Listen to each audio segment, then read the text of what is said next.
Hello दोस्तों, कैसे हो आप लोग। आज इस वीडियो में हम स्टार्ट करने जा रहे हैं नेटवर्क एनालिसिस, जो कि चैप्टर नंबर 7 है और ये TY BMS M6 का सिलेबस है, ऑपरेशनल रिसर्च। ठीक है, इसके अंदर हम जो आज सीखेंगे वो होगा आपका नेटवर्क एनालिसिस। इसके पहले जो भी आपके कॉन्सेप्ट थे, चैप्टर्स थे, वो सबको हमने लास्ट लेक्चर्स में कवर कर लिए। यहाँ तक कि मैंने 3 इयर्स के जो पेपर्स है उसके भी सोल्यूशन मैंने अपलोड कर दिए हुए हैं, ताकि आप उसको देख के अच्छी तरीके से पेपर को समझ सको कि आपके जो पेपर में क्वेश्चन बनते हैं वो किस टाइप के बनते हैं और कितने मार्क्स के लिए बनते हैं और उसको किस तरीके से सॉल्व करना चाहिए। ठीक है, ईच एंड एवरीथिंग को मैंने यहाँ पे एक्सप्लेन किया हुआ है। जैसे कि आपका LPP का कॉन्सेप्ट हो गया, जिसके अंदर आपका ग्राफिकल मेथड होता है और सिंप्लेक्स मेथड होता है। ये दोनों पार्ट हमने लेक्चर्स में कवर कर लिए हैं। यहाँ तक कि आपके जो पेपर्स भी बनते हैं उसमें भी आपका ग्राफिकल मेथड और सिंप्लेक्स मेथड जैसे क्वेश्चन को पूछे जाते हैं, तो उसको भी मैंने बताया कि आपको किस तरीके से सॉल्व किया जाता है। एंड नेक्स्ट थिंग कि ट्रांसपोर्टेशन कॉस्ट हो गया या असाइनमेंट हो गया। ठीक है, तो ये हर एक पार्ट को हमने कवर कर लिया हुआ है। ठीक है, सबका लिंक मैंने डिस्क्रिप्शन बॉक्स में दे दिया हुआ है, आप उसको अच्छी तरीके से देखिए, समझिए। ठीक है, कभी भी वीडियो जब आप देख रहे हो तो उसका हर एक पार्ट, ठीक है, ईच एंड एवरी पॉइंट को आप थोड़ा समझ लीजिए कि क्या है, क्योंकि बच्चे क्या करते हैं, स्किप कर देते हैं। इसके वजह से जो पॉइंट है, जो एक्सप्लेनेशन है, वो रह जाता है और फिर वो कॉन्सेप्ट समझ में नहीं आता है। ठीक है, इस टाइप के जो कॉन्सेप्ट बनते हैं ना, तो इसमें क्या होता है कि आप पेपर में वही लिखते हो जो आपको समझ में आता है। तो मतलब आप जब प्रॉपर तरीके से नहीं समझोगे तो आपका पेपर भी अच्छी तरीके से कंडक्ट नहीं हो पाएगा। ठीक है, क्योंकि मैंने देखा हुआ सबसे ज़्यादा जो AT-KT या बैकलॉग लगता है वो किस में लगता है, आपका ऑपरेशनल रिसर्च में। यहाँ तक कि जब मैं आपको रिजल्ट्स के बारे में इन्फॉर्म करता हूँ इसी चैनल पे, जहाँ पे मैं रिवैल्यूएशन जैसे केसेस को भी बताता हूँ, तो उसमें सबसे ज़्यादा जो सब्जेक्ट्स आते हैं वो होता है आपका ऑपरेशनल रिसर्च। ठीक है, तो इसीलिए मैं यहाँ पे चाहता हूँ कि आपको 75 में से 30 मार्क्स चाहिए पासिंग होने के लिए एक्सटर्नल में। इंटरनल में तो आपका 25 में से 10 मार्क्स तो मिल ही जाता है। ठीक है, जो आपका रिटर्न एग्जामिनेशन होता है, एक्सटर्नल होता है, उसमें आपको 30 मार्क्स चाहिए होते हैं। तो इसके अंदर जो नेटवर्क एनालिसिस है वो भी अच्छा खासा रोल प्ले करता है, यानी कि अच्छे खासे मार्क्स यहाँ पे आपको दे सकता है अगर आपको ये नेटवर्क एनालिसिस समझ में आ जाता है। बहुत सारे बच्चे ऑपरेशन रिसर्च जैसे सब्जेक्ट्स को थोड़ा सा स्किप या थोड़ा सा दूरी रखते हैं अपने से, क्योंकि ये थोड़ा सा उनको मैथमेटिक्स का कॉन्सेप्ट लगता है और यहाँ पे जो कैल्सी है वो भी बहुत कम यूज़ करना होता है, क्योंकि इसमें मैनुअल कैलकुलेशन हो जाता है। जैसे कि आप सिंप्लेक्स मेथड सम सॉल्व करते हो तो उसमें मैनुअली कैलकुलेशन चाहिए होता है। ठीक है, तो अगर आप हर एक वीडियो को, हर एक लेक्चर को प्रॉपर तरीके से सुन रहे हो, देख रहे हो, और साथ ही साथ वीडियो को जब देखते हो, लेक्चर जब सुनते हो, तो साथ ही साथ अपना भी एक नोट्स बनाओ। ठीक है, जैसे मैं यहाँ पे समझा रहा हूँ तो आप उसी तरीके से अपने नोट्स बनाओ, तो डेफिनेटली आपको ईच एंड एवरी कॉन्सेप्ट, हर एक क्वेश्चन इतनी ईजी तरीके से समझ में आएगा कि आपको लगेगा कि ऑपरेशनल रिसर्च तो बहुत ईजी था। राइट, तो आप लेक्चर्स देख लीजिए, पेपर सोल्यूशन देख लीजिए, सबका लिंक मैंने डिस्क्रिप्शन बॉक्स में दे दिया है। आज हम स्टार्ट करते हैं नेटवर्क एनालिसिस का पार्ट 1। 3 पार्ट है इसके अंदर। फर्स्ट पार्ट में आपका क्रिटिकल पाथ है, सेकेंड पार्ट में आपका पर्ट है, PERT पर्ट है। देखिए, और जो इसका जो थर्ड पार्ट है, ठीक है, इसके अंदर आपको रिव्यू करना है, टेक्निकल से रिव्यू दिया हुआ है। ठीक है, यहाँ पे इंडेक्स में देख रहे थे, प्रोजेक्ट क्रैशिंग दिया हुआ है। ठीक है, तो ऐसे 3 पार्ट है इसके अंदर, तो ये तीनों पार्ट को हम इजी तरीके से सीखेंगे। ठीक है, हाँ, ये मैं मानता हूँ ये लेंदी कॉन्सेप्ट है, जब आप इसको सॉल्व करने जाओगे तो बहुत ही लेंदी कॉन्सेप्ट निकल जाता है, लेकिन यहाँ पे सीखने के लिए ठीक है। देखिए, पेपर्स में इतने लेंदी कॉन्सेप्ट नहीं आते, क्योंकि बहुत सारे पार्ट पेपर्स में पहले से दे दिए जाते हैं क्वेश्चंस के अंदर। आपको कुछ पार्ट को फाइंड आउट करना होता है। अगर आपने पेपर सोल्यूशन देखा होगा तो आपको समझ में आ गया होगा, जिन बच्चों ने नहीं देखा है देख लीजिए। ठीक है, तो आज जो हम सीख रहे हैं वो पार्ट 1 है, जिसके अंदर हम क्रिटिकल पाथ मेथड सीखेंगे। सीपीएम जो कि एक इजी सा बेसिक कॉन्सेप्ट है, और सीपीएम बहुत सारे क्वेश्चंस में भी यूज होता है। जब भी हम नेटवर्क एनालिसिस करते हैं तो आपको सीपीएम यानी कि क्रिटिकल पाथ फाइंड आउट करना है। ठीक है, नेटवर्क एनालिसिस होता क्या है, बेसिक पहले ये देख लेते हैं। नेटवर्क एनालिसिस का मतलब क्या होता है कि हम जब कोई भी प्रोजेक्ट लेते हैं, ठीक है, जैसे आप देखो आपके पास से चलते, ठीक है, क्योंकि आप बीएमएस में हो तो आपके पास 2-3 ऐसे सब्जेक्ट्स आते हैं, 2-3 क्या पूरे सब्जेक्ट्स, ऑल सब्जेक्ट्स आते हैं, सिर्फ ऑपरेशनल रिसर्च को छोड़ के, कि आपको हर एक पे आपको पीपीटी बनाना होता है, प्रेजेंटेशन देना होता है। ठीक है, और जो कि आपका जो प्रोजेक्ट ड्यूरेशन होता है वो एक ही साथ सब कुछ आ जाता है, एक ही टाइम पे, एक ही दिन में या एक ही लेक्चर में। देखते हो आप 2-3 प्रोजेक्ट या प्रेजेंटेशन देने के लिए आपको रेडी होना होता है।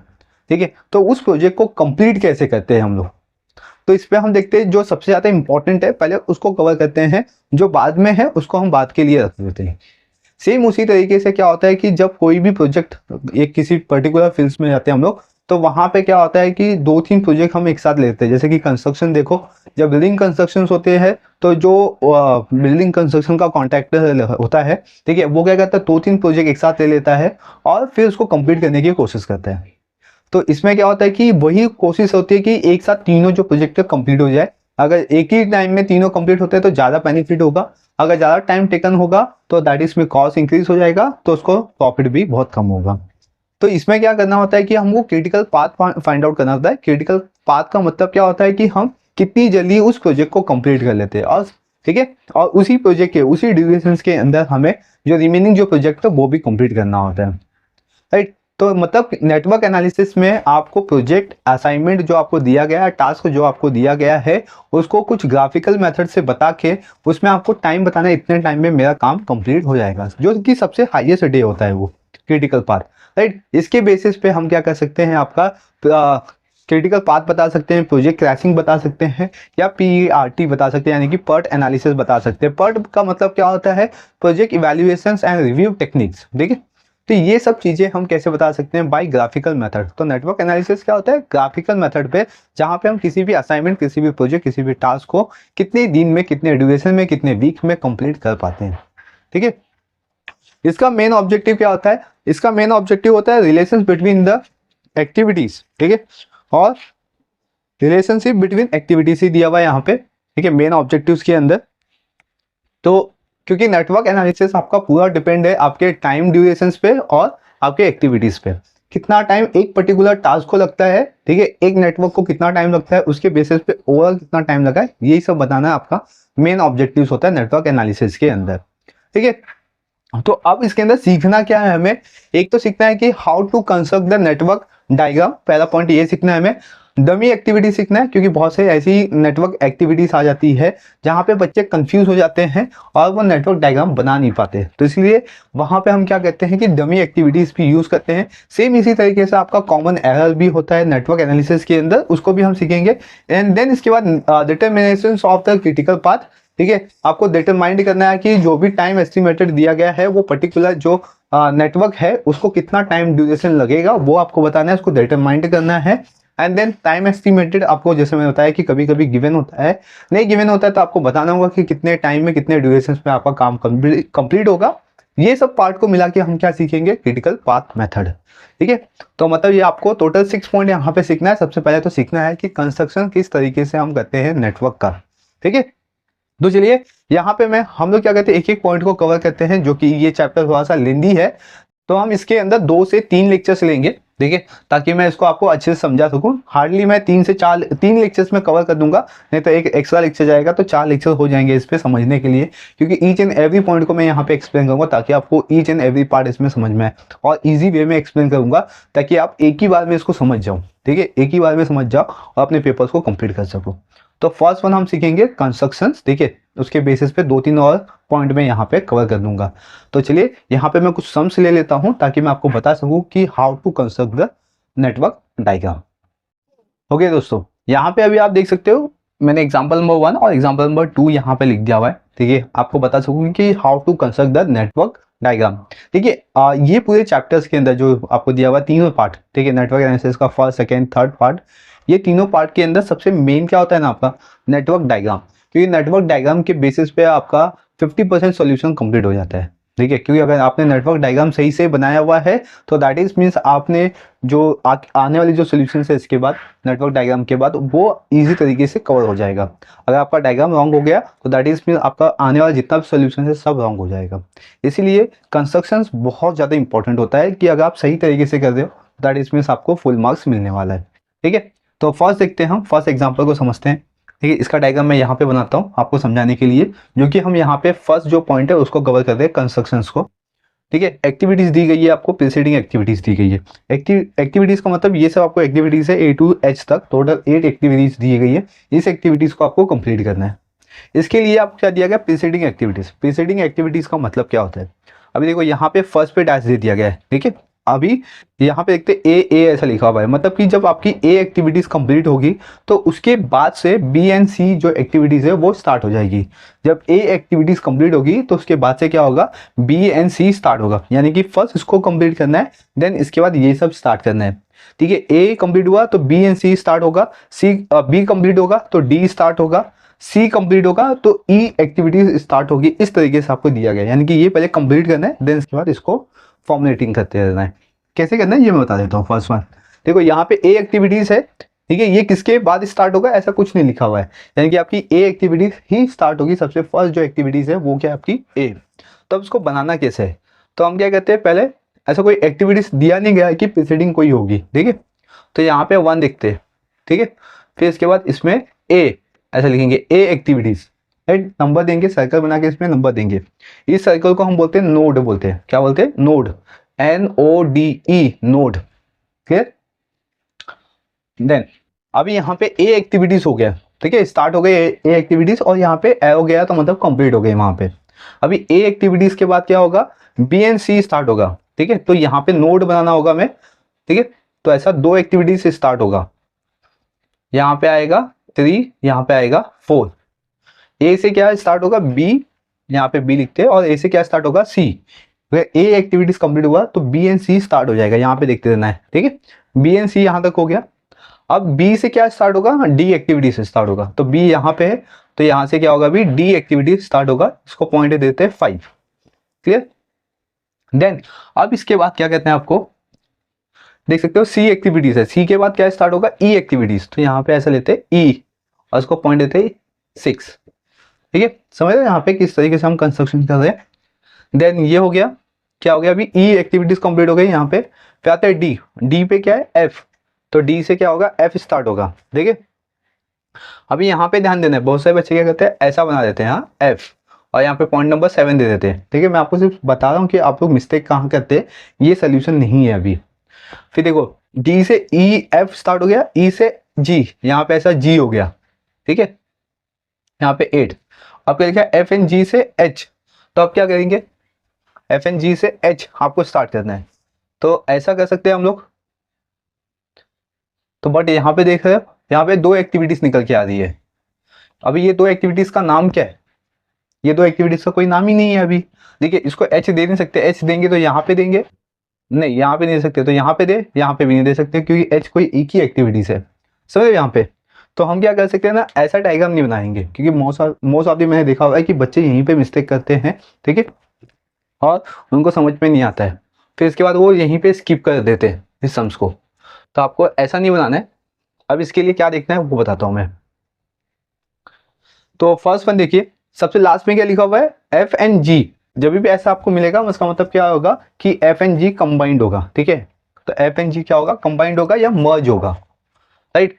तो हम क्या करेंगे, यहां से ऐसा और ऐसा, ठीक है, डी से क्या था एफ, और ई से क्या था जी, देखो ये मर्ज हो गया, तो यहाँ पे पॉइंट नंबर 7 ये मर्ज हो गया। फिर इसके बाद लेके जाएंगे यहाँ पे, ये एच एक्टिविटीज हो गया, देखो एफ एंड जी से क्या होगा, एच एक्टिविटीज स्टार्ट होगा, देखिए एफ एंड जी से क्या स्टार्ट होगा, एच, क्लियर। इस तरीके का आपका नेटवर्क एनालिसिस का डायग्राम बनेगा। समझ रहे हो आप लोग मिस्टेक कहाँ पे करते हो, तो ये जो पार्ट था मिस्टेक का ये मैंने आपको समझा दिया, देखिए ये फर्स्ट एग्जाम्पल का सोल्यूशन हो गया। आते हैं अभी सेकंड, देखिए यहाँ पे देख सकते हो, ये जो सेकंड डायग्राम है इसके अंदर आई होप कि ये जो कॉन्सेप्ट है ये क्लियर हो गया होगा, तो आपको सेकंड सम भी इजी तरीके से समझ में आएगा। अभी यहाँ पे एक्टिविटीज दी गई है, प्रीसीडिंग एक्टिविटीज दी गई है, इतना समझ गया आपको। फर्स्ट ए एक्टिविटी से जो स्टार्ट हो रही है, तो यहाँ से लेते हैं हम लोग यहाँ पे बनाता हूँ मैं, यहाँ पे 1 लिखा, यहाँ पे नोट दिया, यहाँ पे ए एक्टिविटीज लिखा, फिर सेकेंड नोट दिया हमने, ठीक है।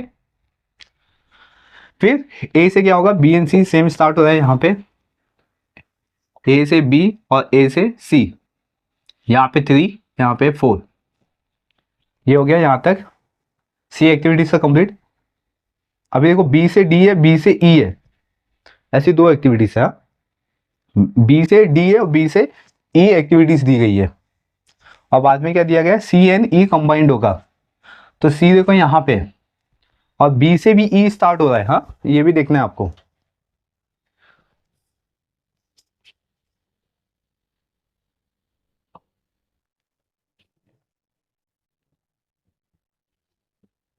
देन यहाँ पे अभी क्या करना है आपको, पहले देखो सी एंड ई कंबाइंड हो रहा है ना, यहाँ पे मर्ज हो रहा है, सी एंड ई आ गया ना, मर्ज होगा, तो सी एंड ई मर्ज होगा ना, और बी से ई भी जाएगा, ये बी है, इसे हम लोग जाते ई, ठीक है, ऐसा ई जाएंगे हम लोग, बी से ई एक पार्ट कंप्लीट करते हैं, क्योंकि सी एंड ई मर्ज होगा, तो मैंने यहाँ पे मर्ज कर दिया, और बी से मेरा डी भी जा रहा था, तो उसको सीधा लेते, क्योंकि ये मर्ज नहीं हो रहा है, यहाँ पे 5 देते, क्योंकि यहाँ पे 4 है तो यहाँ पे डी।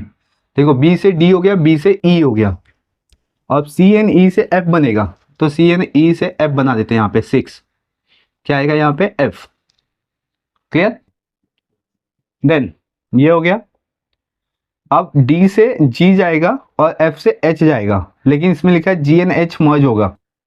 ठीक है, तो डी एन एफ को मर्ज करते हैं हम लोग पहले, मतलब डी से जी जाएगा और यहां से एच। ठीक है, ऐसा है ना, डी से जी और एफ से एच, तो यहाँ पे जी और यहाँ पे एच, और यहाँ पे नोड बनाते, यहाँ पे 7, इसके बाद इधर पे आएगा 8, यहाँ पे आई। तो इस तरीके का अपना डायग्राम रेडी हो जाएगा। क्लियर? आयो क्लास की ये जो दोनों कॉन्सेप्ट था ये आपको समझ में आ गया कि किस तरीके से सॉल्व करना है, राइट? मैंने कुछ क्वेश्चन दिए हुए हैं, आप उसको सॉल्व कर लेना। ठीक है, आप उसको अटेम्प्ट करना, जो आपके टेक्स्ट बुक में भी है, अगर आप विपुल का बुक यूज़ कर रहे हो ऑपरेशनल रिसर्च के लिए, इसमें कुछ क्वेश्चंस है, आप उसको अटेम्प्ट करना, उसको सॉल्व करना। ठीक है, नेटवर्क डायग्राम बनाना। अगर इसमें कोई डाउट आएगा तो मुझे कमेंट सेक्शन में कमेंट कर देना। ठीक है, डेफिनेटली वो क्वेश्चन को मैं लेके यहाँ पे उसको सोल्यूशन बताऊंगा ताकि आपको कॉन्सेप्ट समझ में आ जाए। अब हम चलेंगे सेकेंड पार्ट पे। ठीक है, यहाँ तक मैं आई होप ये समझ में आ गया आपको किस तरीके से सॉल्व करना है दोनों डायग्राम। ठीक है, जो फर्स्ट पार्ट था कंस्ट्रक्शंस, ये कंप्लीट हो गया। मिस्टेक कहाँ पे होती है ये मैंने समझा दिया हुआ है आपको। अब हम स्टार्ट करते हैं डमी। ठीक है, डमी एक्टिविटीज को लेके, क्योंकि बच्चे यहाँ पे डमी में भी थोड़ा सा कंफ्यूज हो जाते हैं कि इसको किस तरीके से आपको बनाना चाहिए। ठीक है, तो यहाँ पे आपको क्वेश्चन देख लेते हैं। एग्जाम्पल नंबर 3 देखते हैं। यहाँ पे आपको सेम गिवन है, क्वेश्चन तो आपको सेम रहेगा। फर्स्ट आपको एक्टिविटीज गिवन है,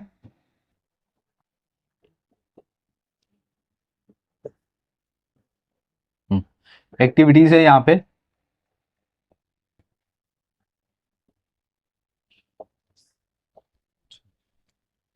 एक्टिविटीज हो गया, इसमें प्रीसीडिंग एक्टिविटीज आएगा।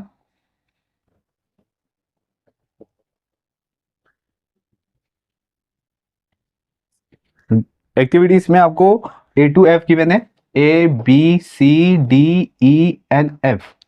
ठीक है, देन इसके बाद आपको A एंड B में ऐसा डैश किया हुआ है, फिर A B C लाइन से लिखा हुआ है A B C and then C and D। समझो, यहाँ पे A एंड B एक्टिविटीज एक साथ स्टार्ट होगा। ठीक है, दोनों एक साथ स्टार्ट होगा, फिर A से C स्टार्ट होगा, B से D स्टार्ट होगा और C से E स्टार्ट होगा। जब C एंड D का मर्ज होगा तो F एक्टिविटीज यहाँ पे स्टार्ट किया जाएगा। और इसका आपको टाइम ड्यूरेशन भी दिया हुआ है, टाइम देख लेते हैं। मैं यहाँ पे आपको अभी टाइम भी समझा दूंगा, ये टाइम को किस तरीके से हम सब्स्टिट्यूट करते हैं। इसमें 4 4 7 5 फिर 4 3 2। ओके, तो इस तरीके से आपको गिवन है। अब आपको क्या करना है, इसमें डमी यूज करना है, क्योंकि हम क्या सीख रहे हैं, डमी एक्टिविटी सीख रहे हैं अभी। ठीक है, इसका नेटवर्क डायग्राम कैसे बनाना है ये देखते हैं पहले, क्योंकि इसमें आपको डमी यूज करना है। तो A and B activities start हो रहा है, तो यहाँ पे लिखते हैं 1। ठीक है, यहाँ पे ए और यहाँ पे बी। अभी आपको इस तरीके से स्टार्ट करना है। ठीक है, एक साथ दो एक्टिविटीज स्टार्ट हो रही है, यहाँ पे दे दो 2, यहाँ पे दे दो 3। क्लियर? सी एंड डी क्या होगा, मर्ज होगा, कंबाइंड होगा यहाँ पे, और ए से सी जाएगा, बी से डी जाएगा। ठीक है, अब इसको कैसे करेंगे हम लोग मर्ज। अब बच्चे करते क्या बेसिकली वो देखते हैं हम। बच्चे क्या करेंगे, यहाँ पे सर ने बोला था कि सी एंड डी ऐसा कंबाइंड होगा, मतलब मर्ज होगा, तो हमें इसको मर्ज करना है। तो ए से सी और बी से डी है, तो मतलब ए से सी ऐसा बनाएंगे और बी से डी ऐसा बनाएंगे। ठीक है, यहाँ पे ए से सी और बी से डी, तो यहाँ पे आएगा 4, राइट? तो फिर और फिर एफ बनेगा यहाँ पे। ठीक है, सी एंड डी से क्या बनेगा, एफ, ये दोनों मर्ज हो गया, तो इधर पे क्या बनेगा एफ। बट ई कहाँ गया, सी से ई स्टार्ट करना है, तो उसके लिए कुछ है नहीं यहाँ पे, तो ये क्या हो गया, रॉन्ग एक्टिविटीज हो गया, रॉन्ग डायग्राम हो गया। ठीक है, क्योंकि यहाँ पे आपको अब क्या यूज करना है, ऐसे डायग्राम आएंगे तो अभी समझ जाना है आपको। यहाँ पे क्या करना है कि डमी यूज करना है। ओके, तो अब डमी कैसा यूज करेंगे, पहले तो हम नॉर्मली ए से सी बनाएंगे, यहाँ पे लिखते हैं 4, और बी से क्या बनाना है आपको, डी बनाना है। ठीक है, यहाँ पे 5, यहाँ तक हो गया। अब क्या करना है, सी से ई जाएगा। ठीक है, सी से ई जाएगा, लेकिन सी एंड डी क्या होना चाहिए, मर्ज होना चाहिए। तो सी एंड डी हम लोग मर्ज कर देंगे। ठीक है, ये मर्ज कर देंगे ऐसा। क्लियर? सी एंड डी क्या हो गया आपका, मर्ज हो गया। एंड देन अब सी एंड डी मर्ज हो गया तो उसके बाद क्या बनेगा, यहाँ पे एफ बनेगा। क्या बनेगा, एफ। यहाँ पे पॉइंट नंबर देते हैं 6, और सी से ई बचा है तो उसको भी ऐसा मर्ज कर देंगे हम। तो आपका इस तरीके से डायग्राम निकल के आएगा, राइट। लेकिन इस एक्टिविटीज का कोई भी नाम नहीं है, इसीलिए आप उसको अज्यूम करोगे या लेट करोगे। लेट ये x1 हो गया, ठीक है, x भी लिख सकते हो या x1 भी लिख सकते हो यहाँ पे। इस तरीके से आपका पूरा कंप्लीट डायग्राम बनेगा, और इसकी वैल्यू क्या होगी, इक्वल टू 0 होगी। क्या होगी, x1 की वैल्यू क्या होगी, 0। 0 का मतलब क्या होता है, डमी। ठीक है, डमी का मतलब 0। ओके, ए एक्टिविटीज में क्या है, 4। ठीक है, ए एक्टिविटीज है तो वहां पे आपको नीचे लिखना है 4। बी का कितना है, 7। बी का 7 लिख दिया। सी पे 5 लिख दिया हमने। डी पे 4। ठीक है, ई पे 3। ई कहाँ है, यहाँ पे देख सकते हो आप लोग, ई यहाँ पे लिखना है, ई। ठीक है, ई पे 3, और एफ पे कितना है, 2, और डमी का 0। क्लियर? फाइव क्लास की जो डमी वाला सम था ये आपको समझ में आ गया कि किस तरीके से आपने सॉल्व किया हुआ है। ठीक है, कि जो डमी के क्वेश्चन है वो बहुत ही कम आते हैं एग्जाम्स में। सिर्फ आपको कॉन्सेप्ट समझ के लेना है कि डमी को हम किस तरीके से सॉल्व कर सकते हैं अगर डमी एक्टिविटीज बना तो, राइट ना। तो चलिए, यहाँ पे हमने 2 पॉइंट अभी कवर कर लिए हुए। अब नेक्स्ट बनाते हैं हम लोग कॉमन एरर पे। ठीक है, मतलब कॉमन एरर जैसे अभी मैं आपको यहाँ पे डमी में भी समझाया और यहाँ पे भी समझाया कि अपनी एक्टिविटीज किस तरीके से प्रीसीडिंग करेगी, ठीक है, किस तरीके से आगे जाएगी, ये भी मैंने आपको समझा दिया है। तो वो जो कॉमन एरर मैंने यहाँ पे आपको समझाया था ना, सेम उसी तरीके से यहाँ पे आपको थर्ड पार्ट में इसके क्वेश्चंस लेके समझते हैं हम लोग कि किस तरीके से आपको दिक्कत आएगी, प्रॉब्लम्स आएगी। वैसे तो यहाँ पे दोनों जगह मैंने कवर कर दिया उस पॉइंट को, फिर भी हम इसको थोड़ा सा समझेंगे। ठीक है, डिफरेंट टाइप के क्वेश्चन लेके समझेंगे। चलिए, आप इसको नोट डाउन कर लीजिए। अगर इसके बियॉन्ड कुछ डाउट है तो आप मुझे कमेंट कर देना, ठीक है, ताकि मैं आपके कमेंट, आपके क्वेश्चंस को लेके फिर से सॉल्यूशन बनाऊं, ताकि आपको और अच्छी तरीके से समझ में आए। मेरे ख्याल से आपने ये पूरा वीडियो अच्छे से देख लिया होगा, तो इसमें आपको कोई भी दिक्कत या कोई भी डाउट नहीं आएगी। अभी हम मूव ऑन करते हैं थर्ड पॉइंट पे। अभी हम मूव ऑन करते हैं अपना थर्ड पार्ट जो कॉमन एरर है। ठीक है, इसके साथ साथ मैं आपको समझाऊंगा डिटरमिनेशन ऑफ क्रिटिकल पाथ। ठीक है, ये 2 पॉइंट को हम लोग यहाँ पे फिर से कवर करेंगे। देखिए, यहाँ पे आपको एक्टिविटीज गिवन है, प्रीसीडिंग एक्टिविटीज गिवन है, टाइम डेज में गिवन है। ठीक है, किस तरीके से आपको डायग्राम बनाना है ये आपको समझ में आ गया होगा। ठीक है, एग्जाम्पल नंबर 4 के अंदर तो हम बना लेते हैं इसको। तो ये मैं यहाँ पे बना रहा हूँ इसकी एक्टिविटीज को। तो देखिए, यहाँ पे ए एंड बी जो है वो स्टार्ट कहाँ से होगा ये नहीं बताया हुआ है, इसलिए हम यहाँ पे नोड 1 देते हैं। ठीक है, थोड़ा सा और ऊपर बनाता हूँ। यहाँ पे नोड 1, यहाँ पे ए एक्टिविटी से स्टार्ट होगा और यहाँ से ऐसा बी एक्टिविटी से स्टार्ट होगा। ठीक है, इसका नोड 2 देते हैं हम लोग और यहाँ पे नोड 3 देते हैं। ओके, तो अभी यहाँ पे यहाँ पे देख सकते हो ए से सी एक्टिविटी स्टार्ट होगा, ए से सी स्टार्ट होगा। तो अब आपका एरर कहाँ पे होता है, गलती कहाँ पे होती है, ए से हम सी स्टार्ट करते हैं। ठीक है, इसको पॉइंट नंबर 4 देते हैं। क्लियर यहाँ तक? फिर बी से डी स्टार्ट करते हैं, तो यहाँ पे डी हो गया, यहाँ पे आएगा 5। बी से डी हो गया। फिर डी से ई स्टार्ट होगा, डी से ई, यहाँ पे देख सकते हो क्या था, डी से ई, यहाँ पे आएगा 6। ठीक है, फिर ई से एफ, तो यहाँ से ई से एफ ले लेते हैं, यहाँ पे होगा 7। देखो, इस तरीके से आपका फिर डायग्राम बनेगा। तो जो कि हम ऐसा ओपन नहीं रख सकते हैं, ठीक है, इसको आपको क्लोज करना पड़ेगा। ठीक है, हमेशा क्या होगा, या तो ये मर्ज हो जाना चाहिए, राइट, या तो क्लोज होना चाहिए, क्योंकि ये ऐसा ओपन एक्टिविटीज कभी भी नहीं रहता है। तो ये रॉन्ग नेटवर्क डायग्राम होगा। तो आपका करेक्ट डायग्राम क्या होगा, देखते। इसको मैं इतना रफ कर देता हूँ। हाँ, ये जो पार्ट है इसको मैंने इतना रफ कर दिया क्योंकि यहाँ पे ओपन था। अभी मैंने यहाँ पे देखो 4 जो पॉइंट है ना उसको रफ कर दिया, तो मुझे यहाँ पे भी चेंजेस करना पड़ेगा। तो इसको मैं क्या करता हूँ, यहाँ पे चेंज करता हूँ, यहाँ पे लिखता हूँ मैं 4, 5 और इधर पे 6। अभी यहाँ पे देख सकते हो कि ए से सी एक्टिविटीज आ रहा था, तो ए से सी एक्टिविटीज यहाँ पे नहीं है। तो हम क्या करेंगे ना, उसको ऐसा मर्ज कर देंगे और यहाँ पे लिखेंगे सी। ठीक है, देख सकते हो यहाँ पे मर्ज हो गया, मतलब यहाँ पे नोड आ गया, मतलब क्लोज हो गया। यहाँ पे ये जो एक्टिविटीज है ये पूरा क्लोज हो चुकी है। तो इस तरीके का डायग्राम हमें बनाना होता है।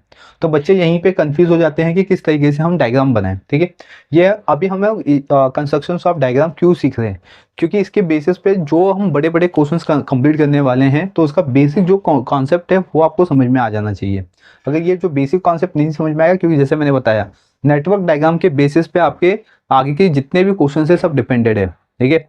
और उसके अंदर आपके 3 चैप्टर्स है, क्रिटिकल पाथ मेथड। अभी हमने क्रिटिकल पाथ मेथड नहीं स्टार्ट किया हुआ है, सिर्फ अभी हम क्या सीख रहे हैं, बेसिक कॉन्सेप्ट सीख रहे हैं। ठीक है, किसका, नेटवर्क एनालिसिस का। जब हम इसके बड़े बड़े क्वेश्चंस लेंगे तो आपको नेटवर्क एनालिसिस की डायग्राम बनाने आनी चाहिए, राइट। अब ये तो हो गया नेटवर्क डायग्राम। अब इसमें हम क्या करेंगे, डिटर्मिनेशन ऑफ क्रिटिकल पाथ। ठीक है, मैं यहाँ इसी में आपको डिटर्मिनेशन ऑफ क्रिटिकल पाथ यानी कि जो 4th पॉइंट है वो भी मैं आपको समझाऊंगा। अभी पहले टाइम देखते हैं। टाइम को आपको सब्स्टिट्यूट कर देना है। ए एक्टिविटीज में 3 है, बी में 5 है, ठीक है, फिर सी में 6 है, फिर डी में 3 हो गया, फिर इधर 4, फिर इधर पे 2, राइट। इस तरीके से अब यहाँ पे देखो डिटर्मिनेशन ऑफ क्रिटिकल पाथ कैसे करते हैं हम लोग। यहाँ पे हम लोग लिखेंगे क्रिटिकल पाथ,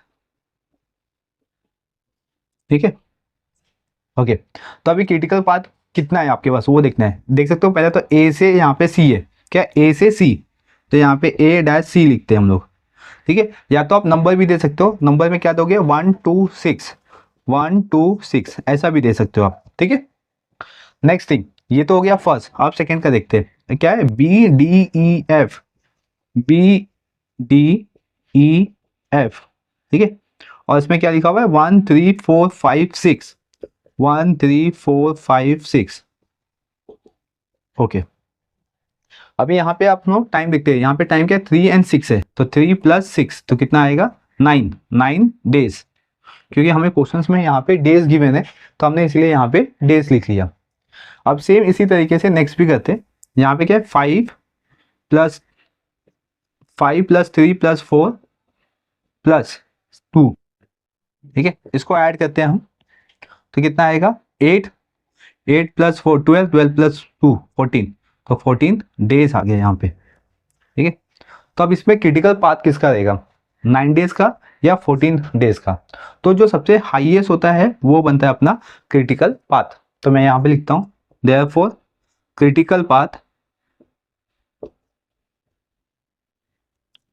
पाथ इज, क्या आएगा अपने पास, ये लिखेंगे। इसमें से कोई एक ही लिखना है आपको, या तो नंबर्स का लिखो या तो अल्फाबेट का लिखो, ठीक है। तो मैं अल्फाबेट का लिखता हूँ, नंबर भी लिखोगे तो भी चलेगा।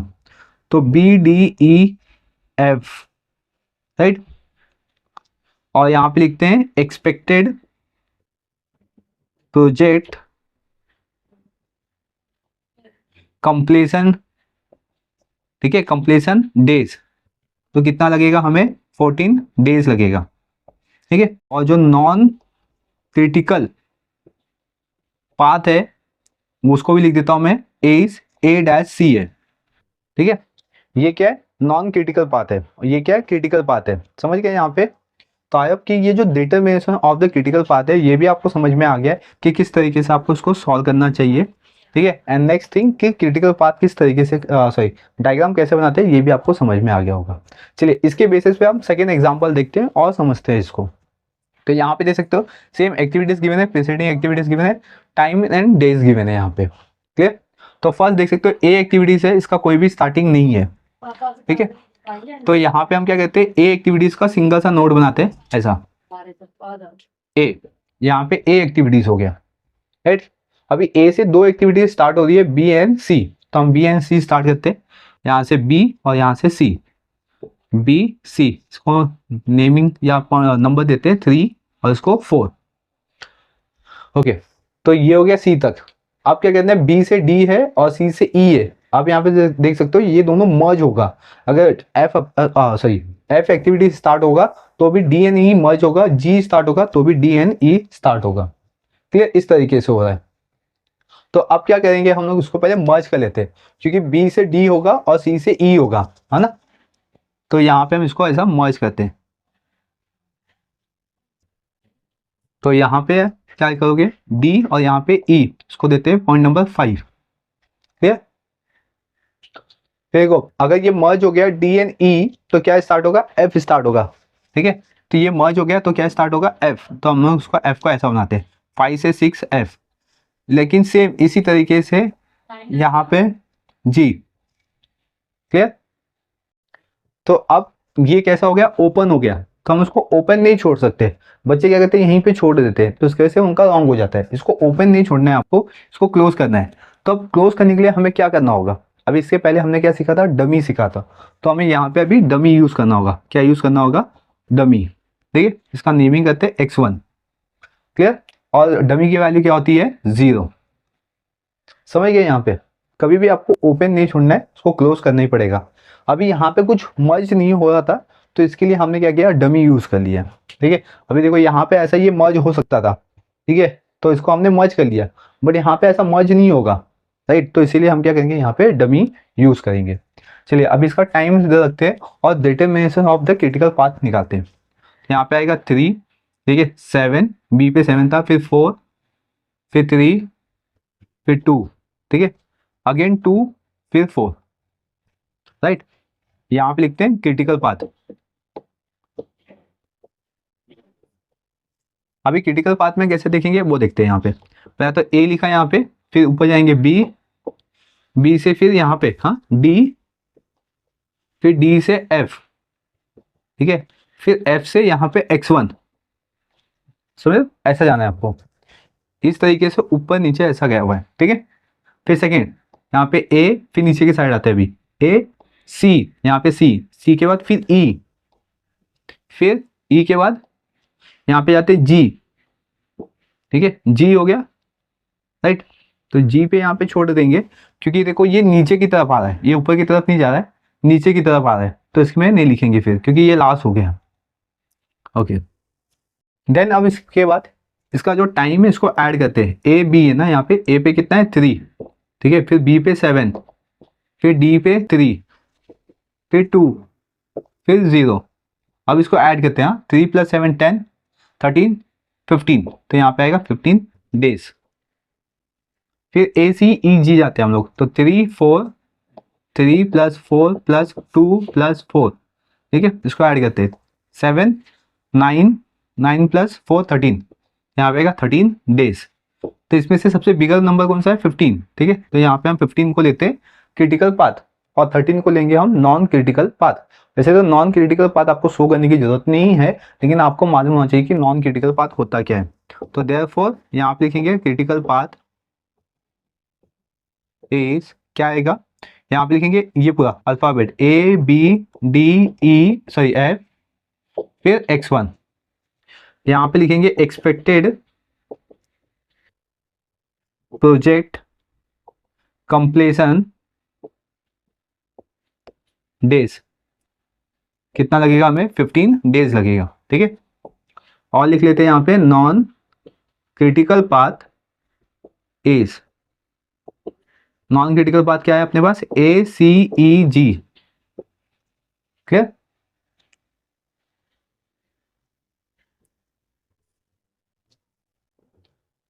फाइव क्लास की ये जो दोनों क्वेश्चंस थे, जिसमें आपको कॉमन एरर जो बच्चों को आता है यहाँ से और यहाँ पे, ये आपको समझ में आ गया होगा, और किस तरीके से हम determination of the critical path कर सकते हैं ये समझ में आ गया होगा। चलिए, तो इस पूरे लेक्चर्स के अंदर जो हमने बेसिक कॉन्सेप्ट सीखा था, ये आपको यूज करना है टाइम एस्टिमेटेड और क्रिटिकल पाथ में, क्योंकि टाइम एस्टिमेटेड ही आपका मेन क्वेश्चन है इस चैप्टर्स के अंदर। अब तक हमने जितना भी सीखा सब पूरा बेसिक कॉन्सेप्ट था। अब आपको जहाँ पे ज़्यादा फोकस करना है वो होगा टाइम एस्टिमेटेड और क्रिटिकल पाथ मेथड, जो कि हम नेक्स्ट लेक्चर से या नेक्स्ट वीडियो से हम स्टार्ट करेंगे। आपको सिंपल से क्या करना है, चैनल को सब्सक्राइब कर लेना है, बेल आइकन प्रेस कर लेना है, ताकि आपको इसी तरीके के अपडेट कंटिन्यूअसली मिलते रहें। Thank you for watching.